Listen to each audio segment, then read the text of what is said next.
गोटे आश्रम रे जड़े व्यक्ति बहुत छोटरू काम कर आसुतिले शिष्य हिसाब रे। से ही आश्रम रे कि आश्रम सेटा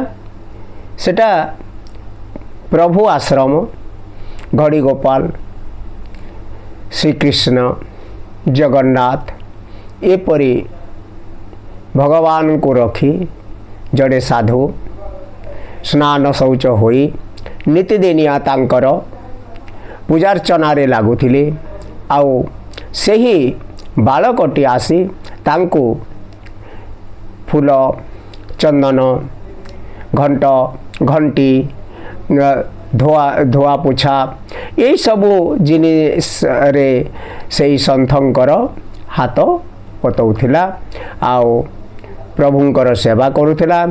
जहा किछि भक्तवृंद आणंती ताकू से रंधन करी प्रसाद आकार रे समस्त को बंटन करती आउ जहा किछि बळे जेउ दिन से निज घर को नहीं जाई थाए। एपरी दिन पर दिन बीती जाइछि बंधु से तार बाहा होइछि एक झीवर संगरे संतान संतति दुईटा मध्य होई जाइछंती। धीरे धीरे स्त्री कहूची तबे खाली आश्रम को जाई परिश्रम दिन जाक करूच अथच मुठाए खाद्य भल करी आमे पाई पारुनु एपरी केते दिन चलिबो किछि काम देख आमे दीटा थिला काली पुणी आउ दुईटा भगवान देले घर चलिबो किपरि आउ न हेले बाबा को कह से किछि सुविधा करि पारिबे जदि भल होंता। स्त्रीर कथा शुणी बाबा पाखक तही आर दिन लोकटा गला साष्टांग दंडवत होई से बाबा को कहला महाशय कालीठू मु आउ काम करे आसीबिनी। साधु आश्चर्य हो गले एते छोटरू जो पिलाटी बढ़ी आसीथिला खाई पी करी आश्रम रे आज हठात किपरि से कहूची महाशय मु कालीठू आउ आसीबिनी। ताहले किछि प्रोब्लेम अछि किछि असुविधा थाई पारे। लोकटा को पचारिले साधु कौन तोर उद्देश्य कौन मु जानिबा को चाहे मो द्वारा जदि होई पारिबो ताहले किछि समाधान रो बाट खोजिबा। साधु को लोकटा कहला ना आपण आउ कौन समाधान रो बाट खोजिबे एते दिन हैला मु खाली करूची खाऊची सेटा भी नियंट रहुची मोर संतान संतति दीटा पाई तो एपरी किपरि मु चलिबी। तापरे साधुटी कौन कहले बंधु लोक को कहले हे महानुभव तमर घर रे कौन एक ओजनिया वस्तु अच्छी कह। ताहले से मुंडरे प्रेशर पकैला चूलरू मूल पर्यंत ता घरर सबु सामग्री मने मने चिंता कला ओजन जिनिस मो घरे अच्छी कौन। साधु जनक ओजन जिनिस पाई कहउचंती काहेकि साधु को पचारिला आज्ञा ओजन जिनिस आपण को की दरकार तू कहना बाबू तो घरे सबुठारु ओजनिया जिनिस कौन अच्छी। तापर से चक्षु बुलेई बुलेई देखिला आउ साधु को कहला ता मोर बारीपटरे एक बहुत बड़ चट्टान पत्थर अच्छे। साधु कहले ठीक अच्छे तोर बाड़ी पटरे से चट्टान पत्थर अच्छी तो से चट्टान पत्थर रे तोर काम कौन?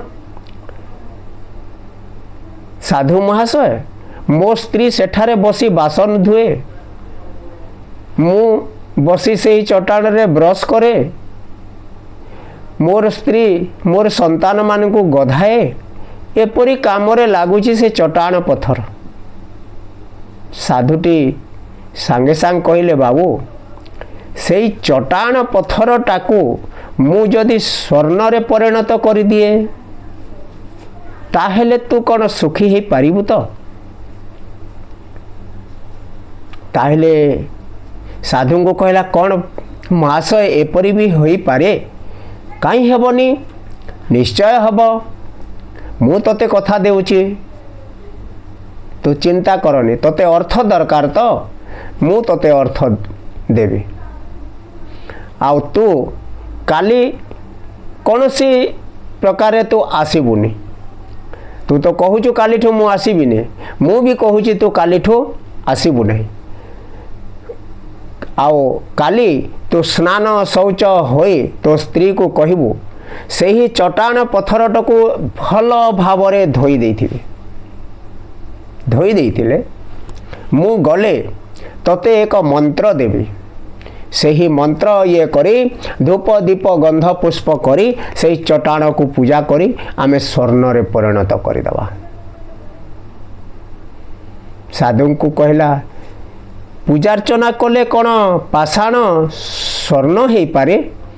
साधुटी कहले से काम मते छाड़ी दे तू केवल स्नान शौच करी स्त्री संगरे से ही चट्टान पत्थर को ठीक भावरे धौत कर देथिबु मु जीवा समय मु आउ बाकी जहा करबा कथा करिबि। तापरे बंधु सकाळ हेबा आगरु ये तो जाई स्त्री को कहला आम बाड़ी आड़े जो चट्टान पत्थर अच्छी ताकू काली साधु महाराज सुनारे परिणत करदेवे आउ नीति दिनिया तो से खंडे खंडे खंडे खंडे नहीं आमे हाट बाट करी चलिबा आउ मोर तो काम करिवार किछि आवश्यक नहीं कि तोर भी किछि करिवार आवश्यक नहीं खाली घरे रहिबा रोषे करी खाइबा। तो स्त्रीटा एमिति कौन हुए? निश्चय हब साधु महाराज मते केबे तो ठकी नाही से निश्चय काली करी करी देखेबे। ताहेले बंधु दुही स्वामी स्त्री राति सारा स्नान शौच होई चारिटारू उठी से ही पाषाण को गरा गरा पानी आनी धौत करी भल भावरे ताकू परिष्कार परिच्छन्नता रे रखिदे साधुंकर पथ को चाहि रही। साधु महाराज चनन तिलक करी से प्रभुंकर पूजार्चना सारी मठर बाहरिले से लोकंकर घर अभिमुखरे से ही ग्रामर लोक यांको पागल रे गणति करी देइथिले ले अरे आज स्वामी स्त्री दी जन जाक राति उठी ये पागलंक परी खाली चट्टाणटा को धोइबारे व्यस्त होइचंती केबे तो चट्टाण धोई नथिले। एथिर रहस्य कौन देखिबा पाई एक यात्रा मंडली मध्य सेठारे लागिगला मेला समस्ते एकरु अनेक ता कानरु ता कान ता कानरु ता कान को व्यापी गला जे साधु महाराज आसीबे से चट्टाणटा को स्वर्ण रे परिणत करदेवे। साधु महाराज आसिले बंधु मंत्र लोकटा तो पढ़िनी लेखिनी तांको बुझेई करी कहले साधु महाराज जे बाबूरे तू केवल एतिकी कहबू हे पाषाण प्रतिमा मोर आवश्यक हेउची आपण मोर आवश्यक पाई पाषाणरू स्वर्ण होई जातु मु सुरक्षित रहिबी। हे पाषाण प्रतिभा आपण मोर असुविधा मेंटाइबा पाई पाषाणरू सुवर्ण होई जातु। एहीपरि 108 थर तू चंदन लगा पुष्प को अर्पण करी चलबू आउ तोर स्त्री पानी ढाली चलिबी। जेते बेले 108 रे परिणत होइजिवो देखिबो सेही पाषाण प्रतिमाटी स्वर्ण रे परिणत होइजिवो किंतु मझिरे तू अटिकिबू नाही। चलिला बंधु लोकटी पुष्प गंध लगा चंदन लगा पुष्प को अर्पण करी चली थाए 1 5 10 20 25 50 100 आसीगला तापरे 101 102 104 106 तापरे धीरे धीरे तार क्षुधा बढ़िबारे लागिला। तार आउ पेशेंस रहिलानी जे केते बेले हबो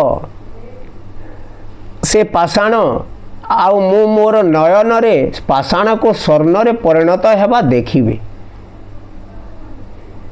बंधु जेते बेले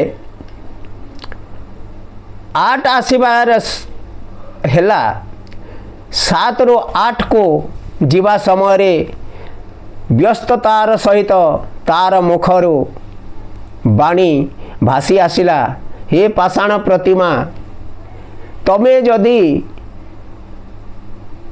पाषाणरू स्वर्ण हेबार नाही ताहेले स्वर्ण न हेले चलिबो किंतु पाषाणरू लौहरे परिणत होई जाओ। यह कहवा मात्रे चट्टाणटा धीरे धीरे लोहारे परिणत हो गला। समस्ते हाहाकार जो हुलहुली हरिबोल देउथिले समस्ते स्तंभीभूत रहीगले। साधुटी मध्य स्तब्ध रहीगले। कौन कलु गोटे सेकेंड मध्य जोठारे घंटा घंटा धरी तू जप तप करिबारे व्यस्त थिलु गोटे सेकेंड पाई तू स्वर्ण को लौहरे परिणत करदेलु तो द्वारा किछि हेबो नाही। तेणु करी बंधु एही जो स्वल्प छोट गल्पटी आपणक पाखरे मु न्यस्त कली एथिरु आमे शिखिला कौन बंधु आज मनुष्य जहाँ भी करुची आमे तो कर्मभूमि रे समस्ते अवतरण करिचे ना किंतु आमको कर्म करने को पड़िबो। हेले से कर्म रे सत्यता केते अछि बंधु ताहा हेउची गोटे मूल्यवान जिनिस किंतु से मूल्यवान को आमे स्पर्श करि पारुनु। कर्मटा करिबा आगरो क्रिया रे आमर संपादन हो जाउछि। ये देखंतु ना जने जदि सत्यनारायण पूजा करुची जने जदि शनि मेला रे करुची जने जदि तामने किछि सत्यनारायण पूजा शनि मेला त्रिनाथ मेला जहाँ किछि के किछि ता पुण्य अर्जन करने को जाउची ताहेले पंडित तो लिखि देउछंती बंधु पूजक महाशय लंबा चिठा आउ धरे देउछंती कर्ता पाखरे आउ से कर्ता किछि पढ़ुनी नहीं पूजा सामग्री पाखरे पहुँचाई देउची बाबूरे एटा पैकिंग कर देइथिबो केते पैसा हैला 2300 टंका बढ़े देला तार आउ किछि ता माने करिवार नाही से आनी करी पूजा दिन केवल से पूजक ही खुलिबे सेथिरे कौन अछि कौन नहीं एटा कौन कर्म न कले आमे क्रिया जदि संपादन कर दउछु से क्रिया रे ही हमर रही जाउछि जब तक आमे कर्म भूमि आसीचु माने कर्म न करिबा ताहेले आमको फल मिलिबो किपरि। आमे तो क्रिया संपादन रे लागिचु कर्म पर्यंत पहुँची पारुनु। बंधु आसंतु आपण मानंकु विनीत अनुरोध कर्म करिबा एपरि कर्म करिबा जार द्वारा कि एकरु एकाधिक लोकंकर असुविधा अघटन न हेबो। ठीक सेही परि आमे कर्म करिबा। जय जगन्नाथ।